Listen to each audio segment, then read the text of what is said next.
ADB আন্তর্জাতিক সংবাদে আপনাকে স্বাগতম। সংবাদের শুরুতেই থাকছে সংবাদ শিরোনাম। গাজায় রহস্যময় অস্ত্রের ব্যবহার, অস্ট্রেলিয়ায় তীব্র বিক্ষোভের মুখে ইসরায়েলি প্রেসিডেন্ট। ইসরায়েলি বোমায় বাষ্পে পরিণত হচ্ছে ফিলিস্তিনিরা, এ পর্যন্ত 2842 জন বাষ্পীভূত। পারমাণবিক আলোচনা, ইরানের বিরুদ্ধে কঠোর অবস্থান নিতে ট্রাম্পকে চাপ দেবেন নেতানিয়াহু। সৌদি আরবের কাছে পরমাণু অস্ত্র আছে, দাবি ইরানি কর্মকর্তার। ফের উত্তপ্ত ভারতের মণিপুর, নিরাপত্তা জোরদার। বাংলাদেশের নির্বাচন ঘিরে পশ্চিমবঙ্গ সীমান্তে কড়া নজরদারি। জাপানের নতুন নেতৃত্বকে কঠোর হুঁশিয়ারি চীনের। এতক্ষণ শুনছিলেন সংবাদ শিরোনাম, এখন জানাবো বিস্তারিত।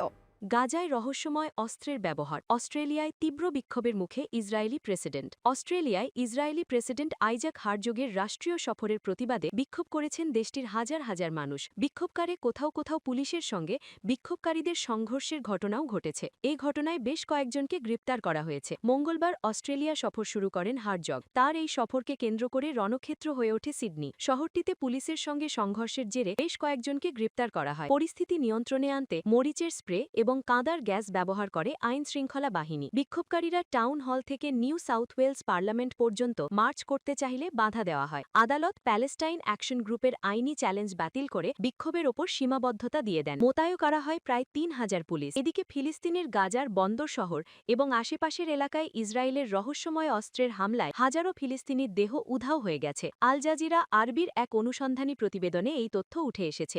খবর ইরনার। ইসরায়েলি প্রেসিডেন্ট আইজাক হারজোগের রাষ্ট্রীয় সফরে অস্ট্রেলিয়ায় মেলবোর্ন ও ক্যানবেরায়ও প্রতিবাদ হয়। স্থানীয় ইহুদি কাউন্সিলের হাজারের বেশি সদস্য প্রধানমন্ত্রী অ্যান্থনি আলবেনেসকে হারজোগের আমন্ত্রণ বাতিল করার আহ্বান জানান। বিক্ষোভকারীরা মনে করেন শান্তি ও ন্যায়বিচারের স্বার্থে প্রতিবাদ প্রয়োজন। হারজোগের সফর নিয়ে সমালোচকরা অভিযোগ করেন যে তিনি গাজার ফিলিস্তিনিদের ওপর হত্যাযজ্ঞে উস্কানি দিয়েছেন। অ্যামনেস্টি ইন্টারন্যাশনাল অস্ট্রেলিয়া জানায় হারজোগের সরকারি সফর অস্ট্রেলিয়ার ন্যায়বিচারের অঙ্গীকারকে ক্ষুণ্ণ করেছে। বিশেষজ্ঞ ও প্রত্যক্ষদর্শীরা এই ঘটনাগুলোর জন্য ইসরায়েলের আন্তর্জাতিকভাবে নিষিদ্ধ থার্মাল ও থার্মোব্যারিক অস্ত্রের ব্যবহারকে দায়ী করেছেন, যা প্রায়শই ভ্যাকিউম বা এরোসল বোমা নামে পরিচিত, যা 3500 ডিগ্রি সেলসিয়াস বা 6332 ডিগ্রি ফ্যারেনহাইটের বেশি তাপমাত্রা তৈরি করতে সক্ষম। এদিকে যুদ্ধবিরতি চুক্তি লঙ্ঘন করে মঙ্গলবার ফিলিস্তিনের গাজা উপত্যকায় ফের হামলা চালিয়েছে ইসরায়েল। হামলায় অন্তত 7 জন নিহত হয়েছে। এদিকে ইসরায়েলি বাহিনীর তল্লাশি অভিযান, ধরপাকড় ও হামলা অব্যাহত রয়েছে ফিলিস্তিনের অধিকৃত পশ্চিম তীরে। ইসরায়েলি বোমায় বাষ্পে পরিণত হচ্ছে ফিলিস্তিনিরা, এ পর্যন্ত 2842 জন বাষ্পীভূত। ফিলিস্তিনের গাজায় ইসরায়েলি আগ্রাসন যুদ্ধপ্রাদের চূড়ান্ত সীমা লঙ্ঘন করেছে অনেক আগেই। এবার আরও ভয়ঙ্কর তথ্য মিলেছে আল জাজিরার অনুসন্ধানে, যা শরীর হিম করে দিতে পারে যে কার। সেখানে এমন সব বোমা ফেলছে ইহুদিবাদী দখলদাররা যাতে তাৎক্ষণিক 3500 ডিগ্রি সেলসিয়াস পর্যন্ত তাপমাত্রা উৎপন্ন হচ্ছে এবং চোখের পলকে বাষ্পে পরিণত হয়ে বাতাসে মিশে যাচ্ছে ফিলিস্তিনিদের দেহ। 2024 সালের 10 আগস্ট ভোরে গাজা শহরের আল তাবিন স্কুলে বোমা হামলা করে ইসরায়েলি সেনারা। প্রচণ্ড ধোঁয়া আচ্ছন্ন ধ্বংসস্তূপের মধ্যে দিয়ে ছেলে সাদের সন্ধানে হাঁটছিলেন ইয়াসমিন মাহানি। তিনি তার স্বামীকে চিৎকার করতে দেখেন, কিন্তু সাদের কোনো চিহ্ন ছিল না। মাহানি বলেন, আমি মসজিদের ভেতরে গেলাম এবং নিজেকে রক্ত ও মাংসের ওপর পা রাখতে দেখলাম। তিনি দিনের পর দিন হাসপাতাল ও মর্গে খুঁজেছেন। তিনি বলেন, আমরা সাদের কিছুই পাইনি, এমনকি দাফন করার জন্য লাশের একটি টুকরোও মেলেনি। সেটাই ছিল সবচেয়ে কষ্টের বিষয়। হাজার হাজার ফিলিস্তিনির মধ্যে মাহানি একজন, যাদের প্রিয়জনরা গাজায় ইসরায়েলের এই আগ্রাসনে স্রেফ অদৃশ্য হয়ে গেছে। এই আগ্রাসনে এখন পর্যন্ত 72 সহস্রাধিক মানুষ নিহত হয়েছে। আল জাজিরা আরবিকের অনুসন্ধানী প্রতিবেদন the rest of the story অনুযায়ী 2023 সালের অক্টোবরে আগ্রাসন শুরু হবার পর থেকে গাজার সিভিল ডিফেন্স টিম 2842 ফিলিস্তিনিকে নথিভুক্ত করেছে, যারা বাষ্পীভূত বা মিলিয়ে গেছে। তাদের রক্ত বা মাংসের ক্ষুদ্র অংশ ছাড়া আর কোনো অবশেষ খুঁজে পাওয়া যায়নি। বিশেষজ্ঞ ও প্রত্যক্ষদর্শীরা এই ঘটনাগুলোর জন্য ইসরায়েলের সামাজিকভাবে নিষিদ্ধ থার্মাল ও থার্মোব্যারিক, যাকে প্রায়শই ভ্যাকিউম বা অ্যারোসল বোমা নামে পরিচিত, অস্ত্রের ব্যবহারকে দায়ী করেছেন। অস্ত্রগুলো 3500 ডিগ্রি সেলসিয়াস বা 6332 ডিগ্রি ফ্যারেনহাইটের বেশি তাপমাত্রা তৈরি করতে সক্ষম। পারমাণবিক আলোচনা, ইরানের বিরুদ্ধে কঠোর অবস্থান নিতে ট্রাম্পকে চাপ দেবেন নেতানিয়াহু। ইসরায়েলি প্রধানমন্ত্রী বেঞ্জামিন নেতানিয়াহু বুধবার ইরানের সঙ্গে পারমাণবিক আলোচনায় কঠোর অবস্থান নেওয়ার জন্য ডোনাল্ড ট্রাম্পকে চাপ দেবেন বলে জানিয়ে, এজন্য তিনি এরই মধ্যে যুক্তরাষ্ট্রে সফরে যাচ্ছেন। খবর AFP-এর। এদিকে হোয়াইট হাউসে তড়িঘড়ি করে আয়োজিত বৈঠকের প্রাক্কালে ট্রাম্প বলেন, তেহরানকে পারমাণবিক চুক্তিতে পৌঁছানোর জন্য চাপ দেওয়ার জন্য তিনি মধ্যপ্রাচ্যে দ্বিতীয় মার্কিন সামরিক বহর পাঠানোর কথা ভাবছেন। ট্রাম্প ক্ষমতা গ্রহণের পর এ নিয়ে নেতানিয়াহু ষষ্ঠবারের মতো যুক্তরাষ্ট্রে সফরে যাচ্ছে। এই সফরে ট্রাম্পকে নেতানিয়াহু ইরানের ব্যালিস্টিক ক্ষেপণাস্ত্র কর্মসূচির বিরুদ্ধে কঠোর অবস্থান নেওয়ার জন্য আহ্বান জানাবেন। গত সপ্তাহে ওমানে ওয়াশিংটনের সঙ্গে আলোচনা পুনরায় শুরু করা তেহরান সোমবার ইসরায়েলি প্রধানমন্ত্রীর সফরের আগে কূটনীতিতে ধ্বংসাত্মক প্রভাব পড়ার বিষয়ে সতর্ক করে দিয়েছে। আগামী ১৯ ফেব্রুয়ারি ট্রাম্পের গাঁজা বিষয়ক শান্তির বোর্ডের বৈঠকে যোগ দিতে নেতানিয়াহুর ওয়াশিংটনে আসার কথা ছিল, কিন্তু যুক্তরাষ্ট্র ইরান আলোচনা এগিয়ে যাওয়ার সাথে সাথেই তিনি তার সফরের সময় এগিয়ে এনেছেন বলে জানা গেছে।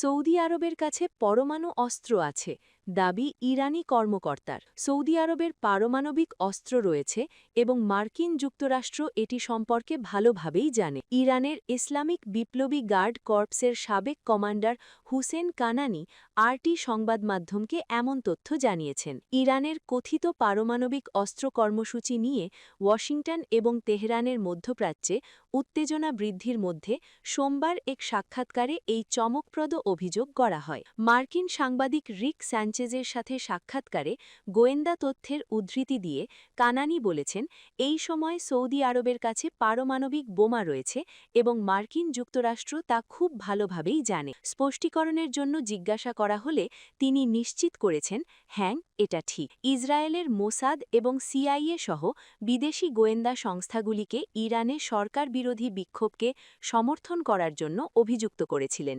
বলেন, তাদের লক্ষ্য শুধু সরকারকে পতন করা নয়, ইরানকে সম্পূর্ণভাবে ভেঙে ফেলা এবং পরিস্থিতিকে কাজে লাগানো। গত জুনে ইরানের পারমাণবিক স্থাপনায় যুক্তরাষ্ট্রের বোমা হামলার পর থেকে ওয়াশিংটন এবং তেহরানের মধ্যে উত্তেজনা বেড়ে গেছে এবং গত ডিসেম্বর ও জানুয়ারিতে ইরানে ব্যাপক সরকার বিরোধী বিক্ষোভের সময় তা আরও বেড়ে গেছে। তেহরান মার্কিন যুক্তরাষ্ট্র এবং ইসরায়েলকে অস্থিরতা উস্কে দেওয়ার অভিযোগ করেছে। কানানি হুঁশিয়ারি দিয়েছিলেন, যদি ওয়াশিংটন আক্রমণ করে, তেহরানের প্রথম পদক্ষেপ সরাসরি আমেরিকান ঘাঁটিগুলিকে লক্ষ্যবস্তু নাও করতে পারে। পরিবর্তে ইসরায়েলের দিকে ক্ষেপণাস্ত্র চালানো হতে পারে। যুক্তরাষ্ট্রের উপর প্রভাব বিস্তারের জন্য হরমুজ প্রণালী বন্ধ করে দিতে পারে। যদিও আমরা চীন বা রাশিয়ার অর্থনীতির ক্ষতি করতে চাই না, তবে মার্কিন উস্কানির জবাবে এটি অনিবার্য হতে পারে, কানানি বলেছিলেন। ইরান দাবি করে যে তাদের পারমাণবিক কর্মসূচি শান্তিপূর্ণ। তেহরান ইউরেনিয়াম সমৃদ্ধিকরণ 60% বিশুদ্ধতায় বাড়িয়েছে। পারমাণবিক অস্ত্র সমৃদ্ধ করতে প্রয়োজন হবে 90%। ফের উত্তপ্ত ভারতের মণিপুর, নিরাপত্তা জোরদার। আবারও উত্তপ্ত ভারতের মণিপুর। দুই আদিবাসী সম্প্রদায়ের সংঘর্ষে ঘরবাড়ি ও যানবাহনে অগ্নিসংযোগের খবর পাওয়া গেছে। উখরুল জেলায় পরিস্থিতি নিয়ন্ত্রণে টহল বাড়ানো হয়েছে, জারি রয়েছে নিষেধাজ্ঞা। নতুন করে সহিংসতা এড়াতে জোরদার করা হয়েছে নিরাপত্তা ব্যবস্থা।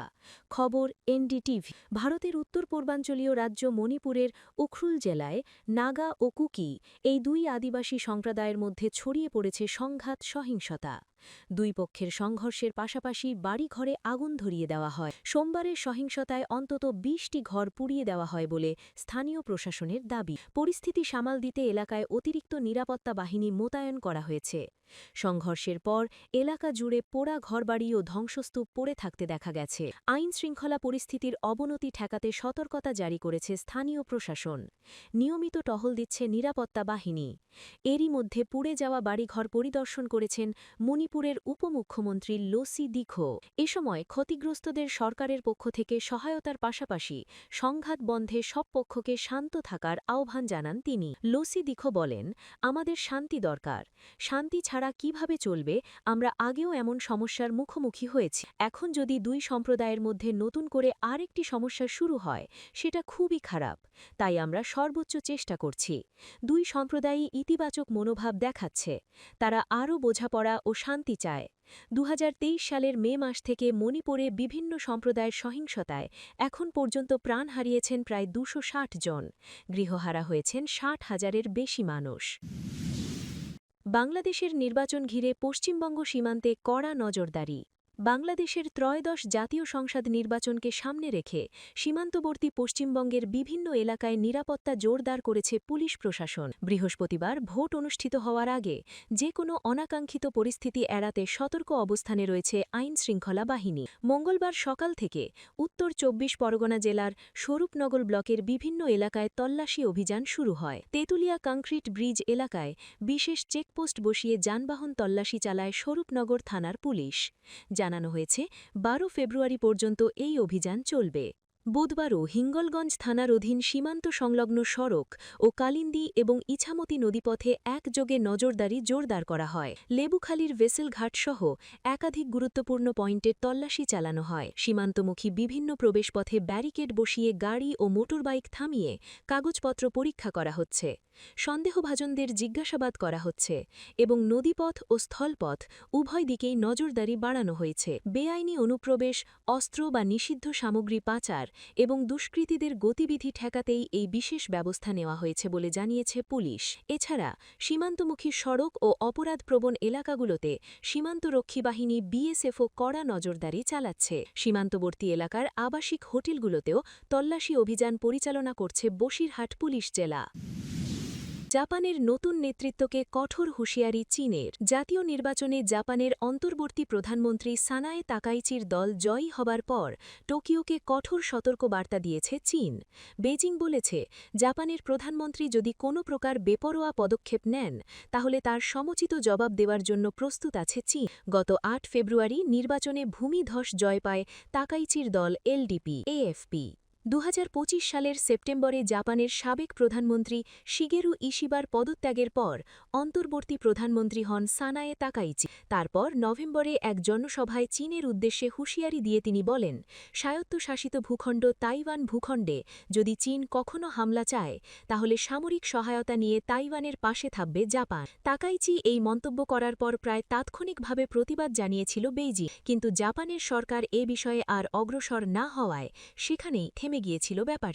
তাকাইচি এখন জাপানের ইতিহাসে প্রথম নির্বাচিত নারী প্রধানমন্ত্রী হিসেবে শপথ গ্রহণের অপেক্ষা। এমন পরিস্থিতিতেই তাইওয়ান ইস্যুতে জাপানকে ফের সতর্কবার্তা দিল চীন। গত সোমবার বেজিংয়ে চীনা পররাষ্ট্র মন্ত্রণালয়ের নিয়মিত সংবাদ সম্মেলনে মন্ত্রণালয়ের মুখপাত্র লিন জিয়ান বলেন, জাপানের কট্টরপন্থী রাজতন্ত্র যদি পরিস্থিতি বিচার বিশ্লেষণে ভুল করে এবং তাইওয়ান ইস্যুতে বেপরোয়া কোনো পদক্ষেপ নেয় তাহলে চীন ও জাপানের দ্বিপাক্ষিক সম্পর্ক নড়বড়ে হয়ে যাবে এবং চীন যে কোনো বেপরোয়া পদক্ষেপের সমুচিত জবাব দেবে। প্রসঙ্গত, স্বায়ত্তশাসিত ভূখণ্ড তাইওয়ান নিজেদের স্বাধীন ও সার্বভৌম রাষ্ট্র মনে করে। অন্যদিকে চীন বরাবরই তাইওয়ানকে নিজ ভূখণ্ডের অংশ বলে দাবি করে আসছে। বিশ্বের বেশিরভাগ দেশ এই ইস্যুতে চীনের পক্ষে। চীনের প্রতি ব্যাপকভাবে শত্রুভাবাপন্ন তাইওয়ানকে বিভিন্ন উপায়ে চাপে রাখে বেইজিং। তবে এখন পর্যন্ত এই দ্বীপ ভূখণ্ডে মারুম সামরিক আগ্রাসন চালায়নি চীন।